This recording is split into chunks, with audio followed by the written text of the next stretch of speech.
Conciliadora, sua principal característica é a palavra de fé e gratidão. Acredita que ela tem fã-clube. Acredita que a gratidão é a semente do mais. Casada com Carlos há 16 anos, de mãe da Mel e de muitos filhos espirituais. Bispa Dani!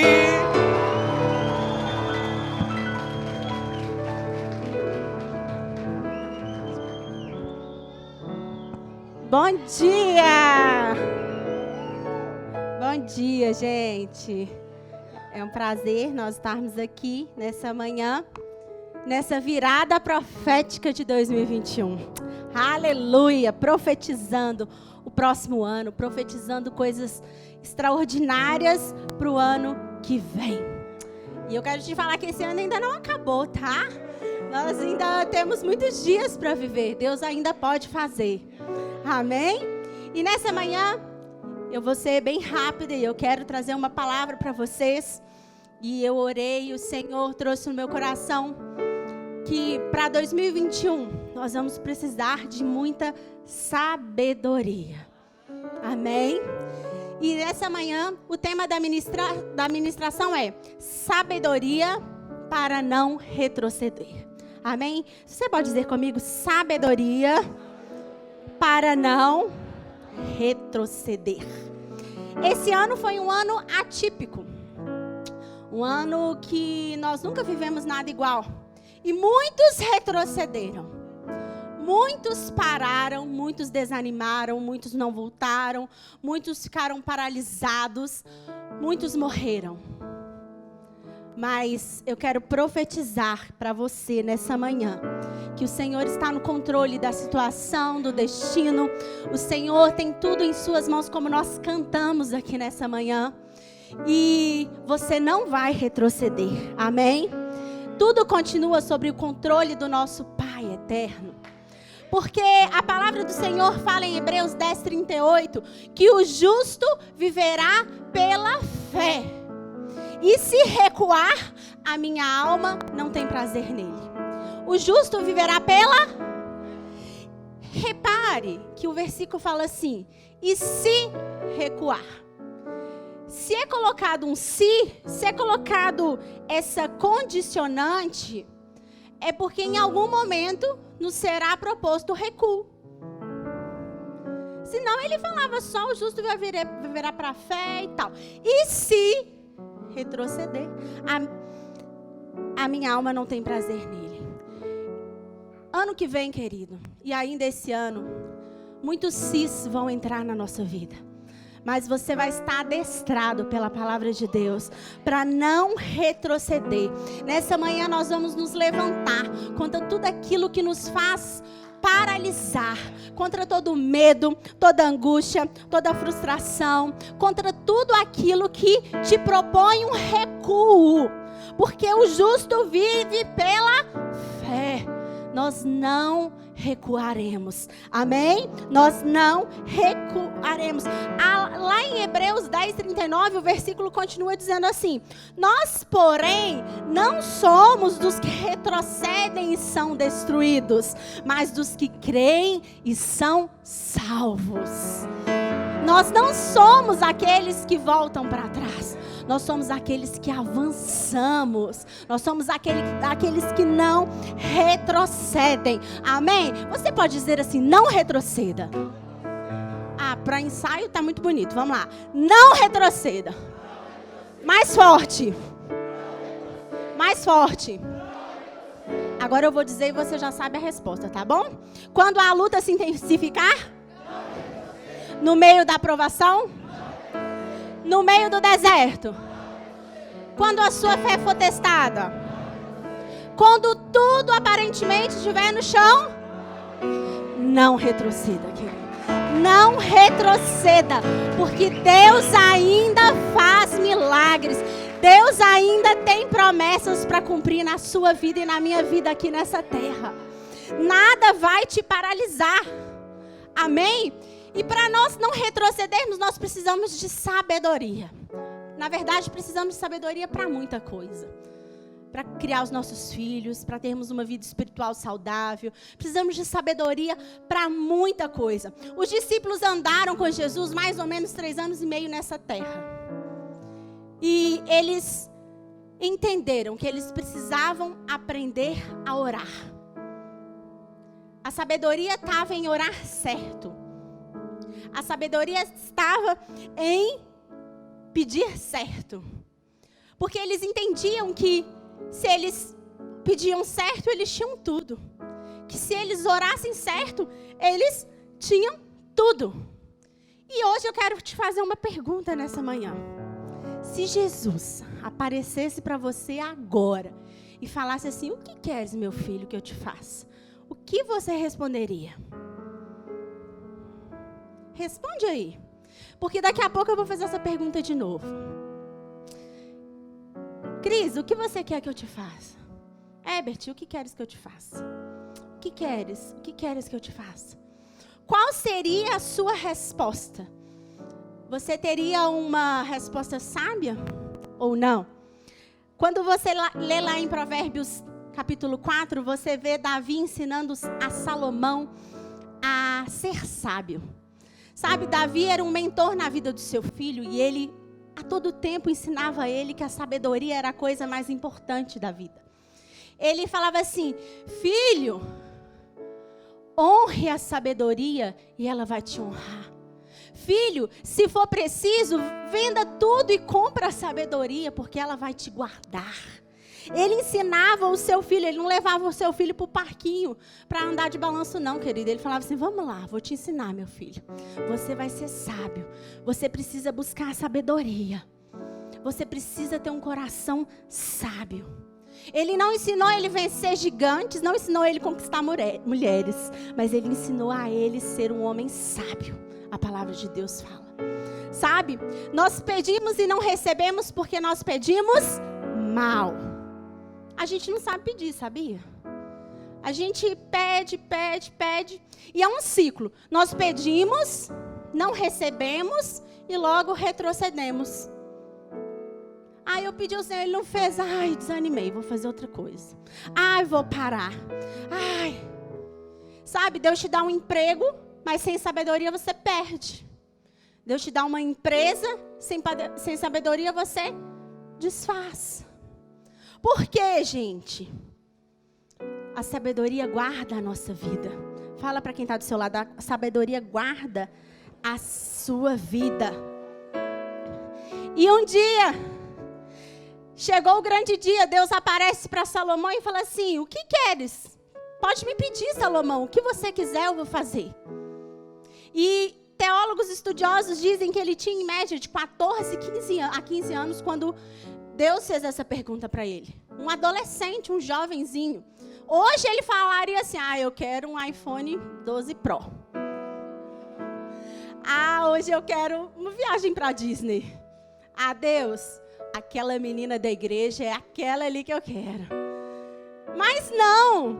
A Bíblia fala que Salomão já tinha sido instruído a buscar a sabedoria. E quando Deus perguntou para ele, ele não tinha dúvidas. Ele falou: Deus, eu quero a sabedoria do Senhor. Eu quero ser um homem sábio. E eu queria te perguntar aqui, quantas vezes você já orou e não foi atendido? Quem aqui já orou e... Quantos já oraram? Talvez você esteja pedindo mal. Talvez seja isso. E hoje eu quero falar para vocês de uma mulher que ela foi sábia na sua oração e ela não retrocedeu. A sua história é muito conhecida. Lá em 1 Samuel 1, nós não vamos ler, depois você pode ler. A história dela é muito conhecida, o nome dela é Ana. E a Bíblia fala que Ana queria ter um filho. E todos os dias ela subia ao monte para sacrificar ao Senhor e falava: Deus, eu quero um filho. Eu quero um filho. Ela subia a Siló e falava: eu quero um filho. Eu preciso de um filho. Deus, eu quero um filho. E Ana era estéril, como a palavra de Deus fala. Estéril, gente, naquela época, era uma mulher que era deixada para trás. Era uma mulher que seria em algum momento humilhada porque ela não tinha filhos. Era uma sociedade extremamente machista e religiosa. Uma mulher que não tivesse filhos, ela não gerava descendência. Então ela acabava sendo excluída. E Ana ficava ali entristecida. Chegou a um ponto em que Ana não comia, não bebia. A palavra de Deus fala que somente os seus lábios se murmuravam alguma coisa. Chegou um momento que o profeta Eli falou: você está embriagada, mulher? Ela: não, eu sou uma mulher atormentada na minha alma, atormentada de espíritos. Eu não posso ter filhos. E para piorar a situação de Ana, Deus não respondia, ela não conseguia engravidar. Ainda tinha uma mulher chamada Penina. Todo mundo tem uma Penina na vida. Vou te contar quem que é Penina. Penina é aquela pessoa levantada por Deus para te aterrorizar. Não é levantado pelo diabo, não, querida, é por Deus mesmo. Deus usa ela e fala assim: ó, você vai ali, ó. Você vai zombar um pouquinho ali do Cris. Você vai zombar um pouquinho ali do Carlos. Você vai ali falar um pouquinho para ele, cutucar aquela onça ali com a vara curta. Penina era essa mulher, ela falava: Ana, você não pode ter filhos, olha, Deus é comigo e não é com você. Ana, o seu marido chamava Eucana, Eucana me ama mais que você, porque eu posso dar filhos a ele, você não.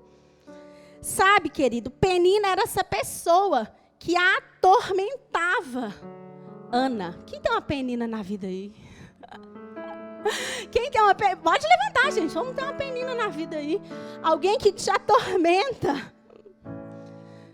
Sabe, querido, mas o que Penina não sabia era que Deus não aguenta ver um filho dele sendo humilhado sem causa.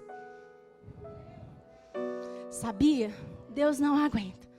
Entre o rico e a viúva, ele vai na viúva.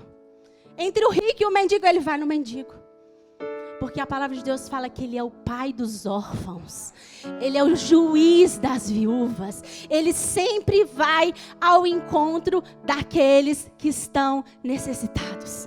Se você está necessitado, saiba que ele vai ao seu encontro.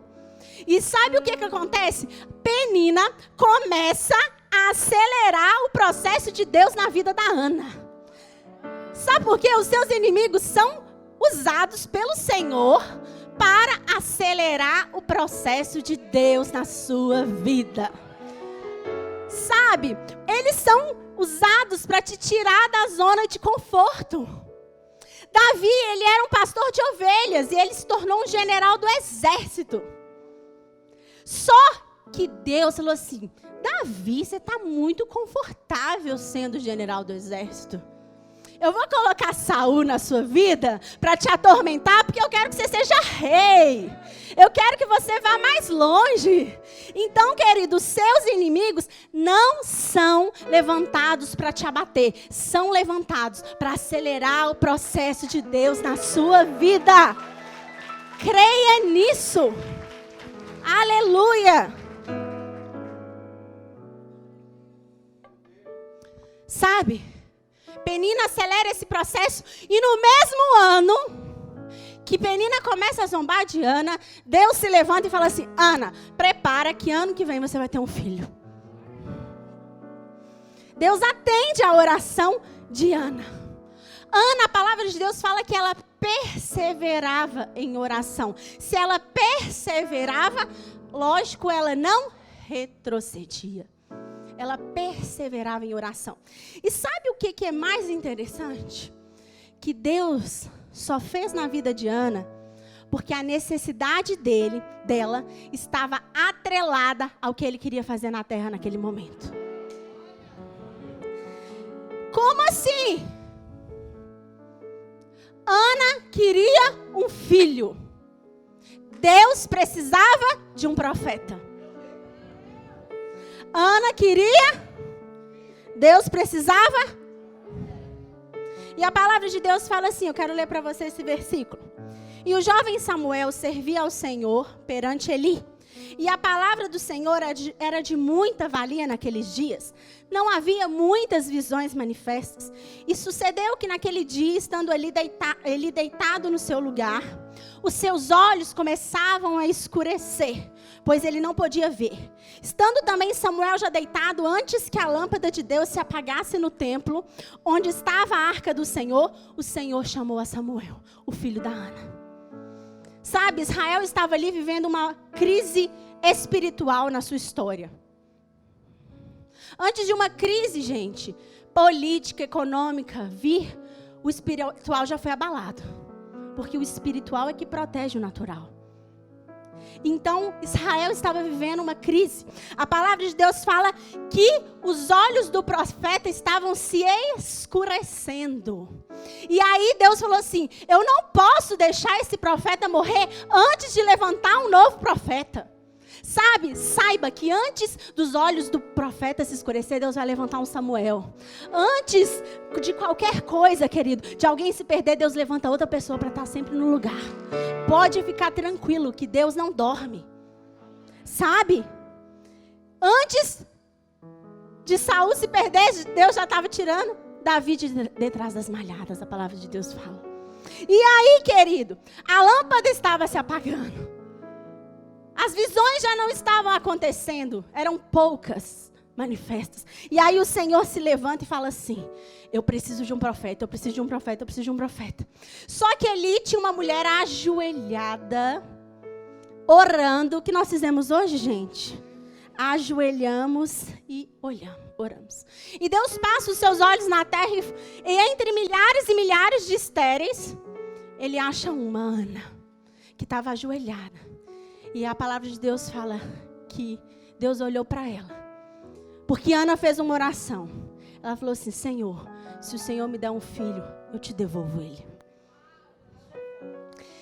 Se você me der um filho, eu te devolvo.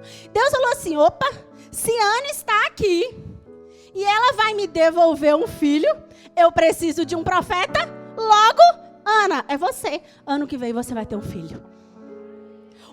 A vontade de Ana estava se casando com a vontade de Deus. O processo de Penina, o zombamento de Penina só acelerou o processo de Ana. Ana queria um filho, Deus precisava de um profeta. Primeira coisa que você precisa aprender nessa manhã.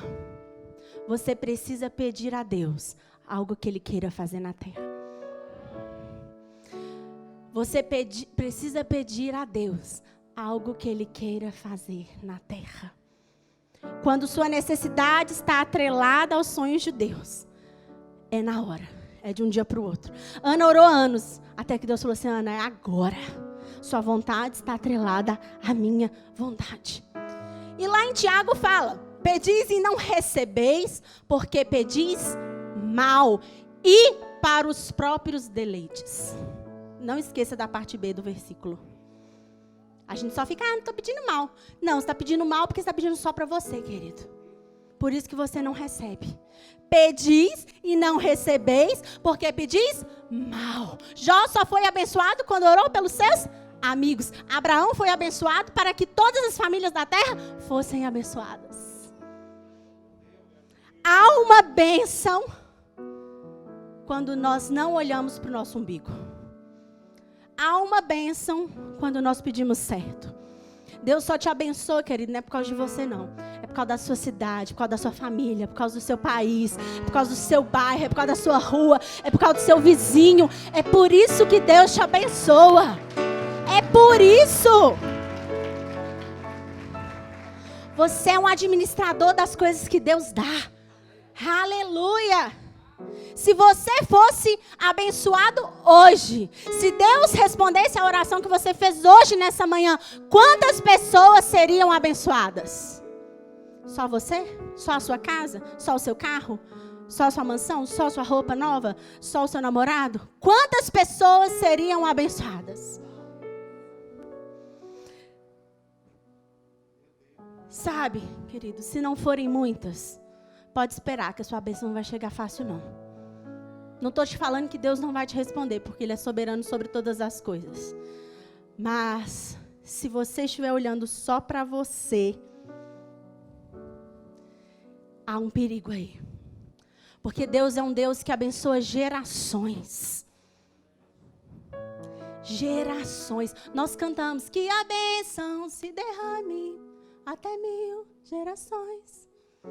Tua família e teus filhos, não é? A gente adora essa música. Sabe? Deus fez um pacto com Davi, pai de Salomão. Deus fez um pacto com ele.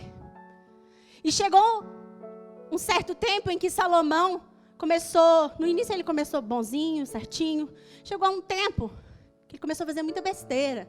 A palavra de Deus fala que ele começou a adorar outros deuses e fazer outras coisas, se prostituir.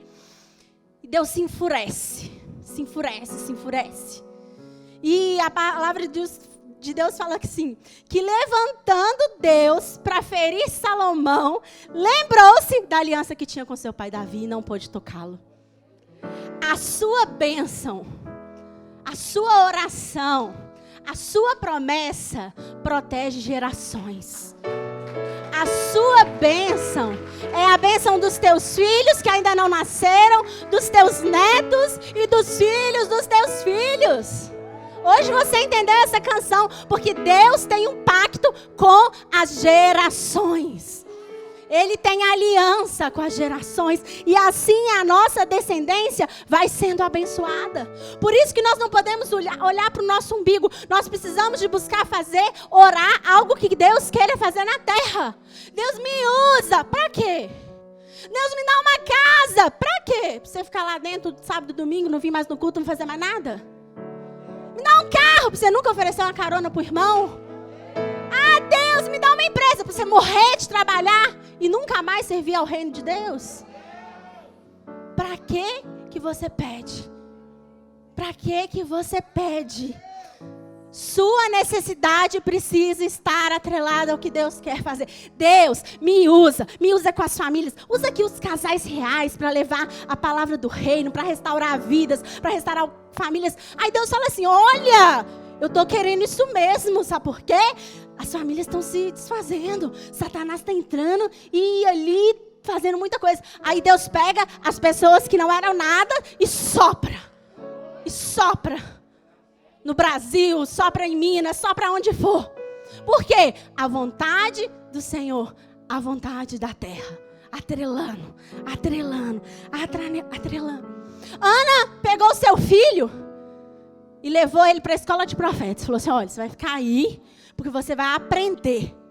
Porque Deus não deu um profeta para Ana, Deus deu um filho. Mas Ana devolveu um profeta para Israel. Ana devolveu um profeta a Israel. E a palavra de Deus fala que Ana teve outros filhos. Imagina como ficou Penina. O filho da concorrente é o cara mais sábio do mundo. Sabe, querido, Deus cala a boca de Satanás com os seus resultados. Não é com a sua falação, com o seu chororô, com a sua ansiedade, com o seu desespero. Não é. Deus cala a boca dos seus inimigos com os seus resultados. É isso. Amém? Você crê? Fala assim, eu creio. Eu creio. Nós pedimos e não recebemos porque pedimos mal. Muitas das vezes nós somos mendigos espirituais. Viemos, pedimos e nada entregamos. O que você veio trazer ao Senhor hoje? Uma oferta, um sacrifício de louvor? Seu coração quebrantado? O que você veio trazer? Deus quer o seu coração nessa manhã. Sabe, eu e Carlos, nós temos algo. Sempre que nós sentamos com os nossos mentores, nós levamos algo. Nós entregamos uma oferta, nós entregamos um presente. Muitas das vezes não é aquilo que a gente gostaria de dar, mas é aquilo que nós podemos dar naquele momento. E o Senhor sempre nos honra. Que nessa manhã você possa aprender a orar certo. Você possa consultar aquele que já viu todo o seu futuro. Sabe? Às vezes você está orando mal e não está recebendo. Orando para o próprio deleite. Quantos vão ser abençoados? Tem uma segunda história que eu quero compartilhar com vocês. É a história de Davi. Davi, ele estava voltando para Ziglag, a terra dele. E a sua terra tinha sido invadida, tomada pelos amalequitas. Ele foi lá, roubou tudo dos amalequitas. Sequestraram suas esposas, os seus filhos e levaram tudo. E aí Davi chegou à cidade destruída. Ele falou assim: Senhor, o que eu vou fazer agora? E aí Deus, ao invés dele sair desesperado, pega os cavalos, os carros e vai atrás, não. A palavra de Deus fala que ele foi lá. Então Davi disse ao sacerdote Abiatar: traga-me o colete sacerdotal.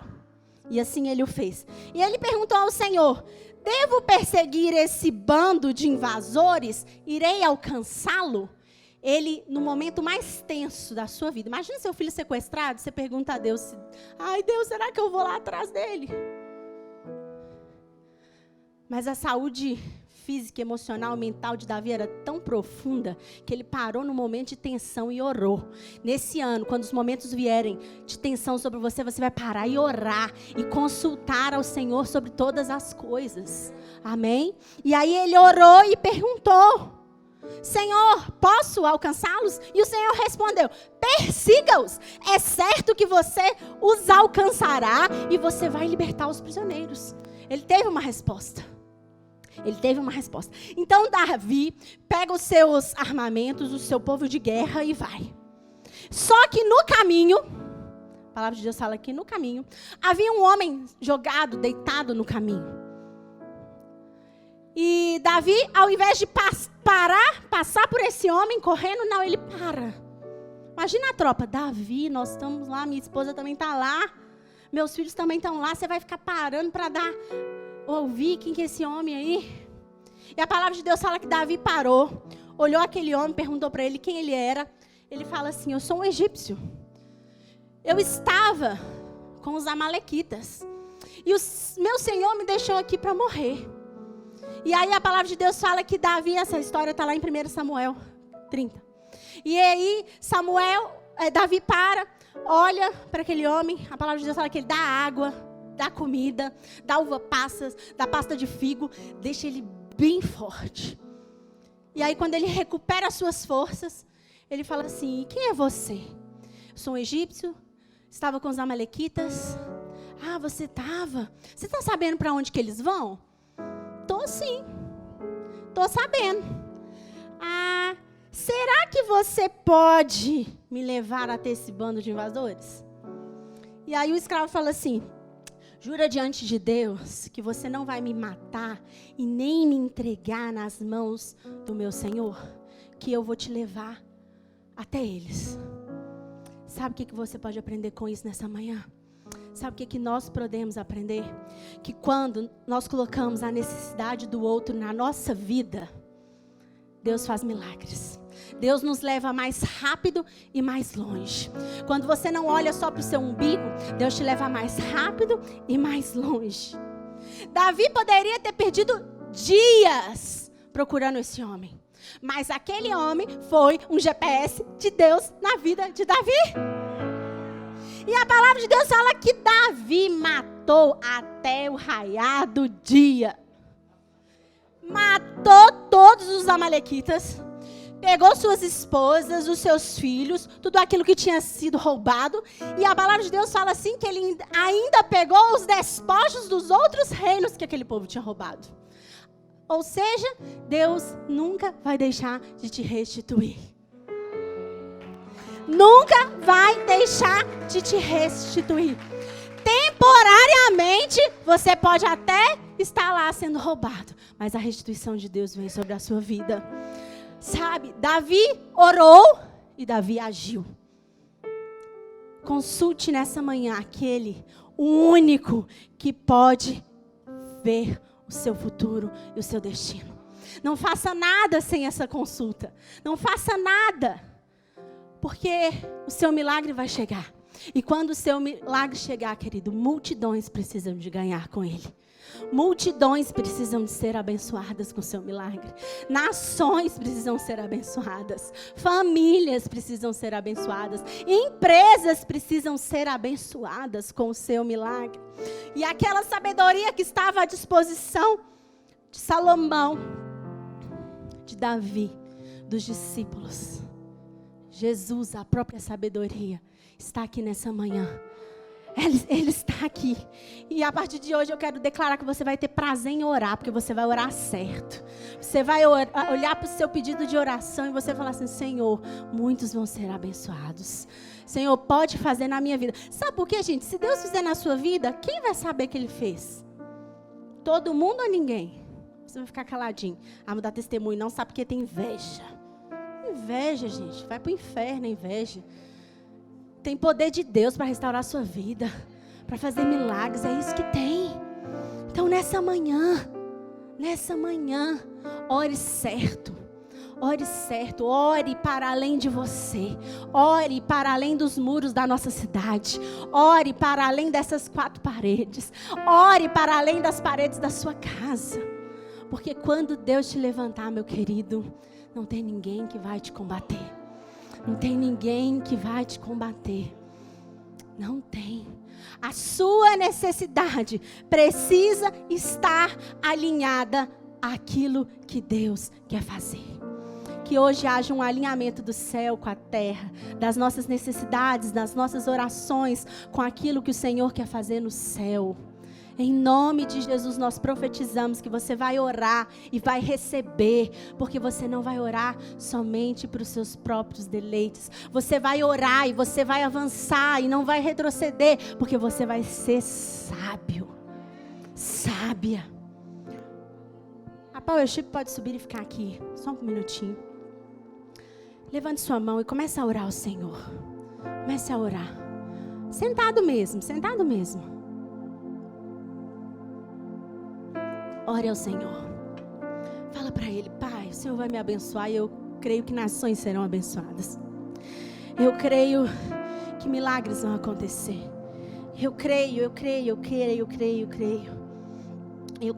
o Espírito e a noiva vão dizer: uau, essa oração tem agradado o meu coração. Aleluia, aleluia. Sabe, teve um homem também que não retrocedeu. O nome dele é Jesus de Nazaré. Ele nunca retrocedeu. Ele pregava em todo o tempo. E a palavra de Deus fala assim, que certo dia ele estava pregando. E alguns fariseus vieram até ele e falaram assim: Jesus, sai daqui. Para de pregar. Porque Herodes está te perseguindo. Herodes vai te matar. Se você continuar pregando, Herodes vai te matar. E Jesus naquele momento não retrocedeu não, querido. Sabe por quê? Ele veio para morrer. Você acha que Jesus teria medo de Herodes o matar, sendo que ele sabia que ele veio para morrer? Não tem como não. Só empurrou ele para o seu destino profético. Só que Jesus, ele falou assim: olha, vocês vieram aqui me falar isso, né? Me dar esse recadinho aqui que Herodes está vindo atrás de mim. E Herodes, gente, é um espírito. O espírito de Herodes, o bispo Cássio tem uma mensagem sobre isso. E o espírito de Herodes, ele traz medo. E ele quer calar a nossa voz profética. Ele queria matar o novo. Ele queria matar Jesus Cristo. Só que Jesus se levanta.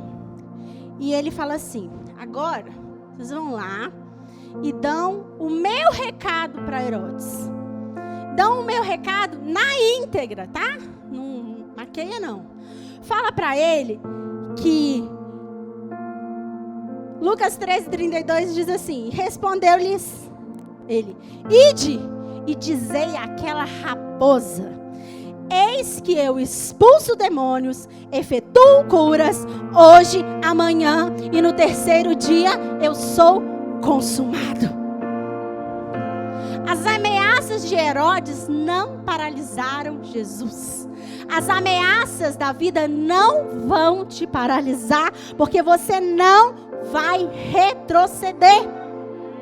Deus está fazendo, Deus está dizendo para você ir, você vai. Deus está mandando você vai avançar e você vai avançar. Sabe uma curiosidade? Net Gil aqui agora. A raposa, ela era um dos piores predadores daquela época. E a raposa, ela entrava no meio do rebanho para o quê? Atacar as ovelhas, atacar o cordeiro, atacar o rebanho. E o papel do pastor era o quê? Proteger as ovelhas, o rebanho dos predadores e principalmente da raposa. A raposa ataca as ovelhas. Só que Herodes, a raposa, como que Jesus chamou ele? Raposa. Herodes, a raposa, veio no ímpeto de atacar o cordeiro, que era Jesus. Mas quando Jesus se levanta, a palavra de Deus fala que ele não se levanta como cordeiro, mas ele se levanta como um leão. E sabe qual é o único animal capaz de afugentar a raposa? O leão. Ou seja, Herodes vem atacar Jesus como um cordeiro. Vai retroceder, vai retroceder. Mas quem levanta não é aquele que morreu como cordeiro. É aquele que ao terceiro dia foi consumado. É aquele que ao terceiro dia foi ressuscitado. É o leão da tribo de Judá que se levanta e brada.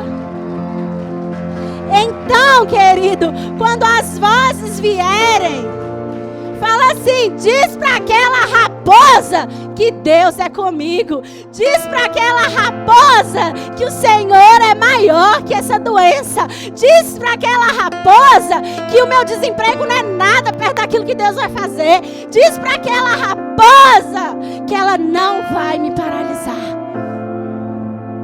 Sabe por quê, querido? Quem brada, quem levanta não é o cordeiro. Quem levanta para nós não retrocedermos é o leão da tribo de Judá. É ele que se levanta. E os céus e terras, elas vão se alinhando. O leão vai rugindo. E tudo vai se encaixando. Tudo vai se encaixando. Seja como Ana, não retroceda. Seja como Davi, não retroceda. Seja como Jesus. Diga para aquela raposa, o meu Deus vive. Diga para aquela raposa nessa manhã, o meu Redentor vive. O meu Redentor vive. Aleluia. Fique de pé, porque o leão da tribo de Judá está rugindo. Está rugindo. E nessa manhã nós profetizamos que há um alinhamento do céu com a terra, das suas petições, aquilo que Deus quer fazer.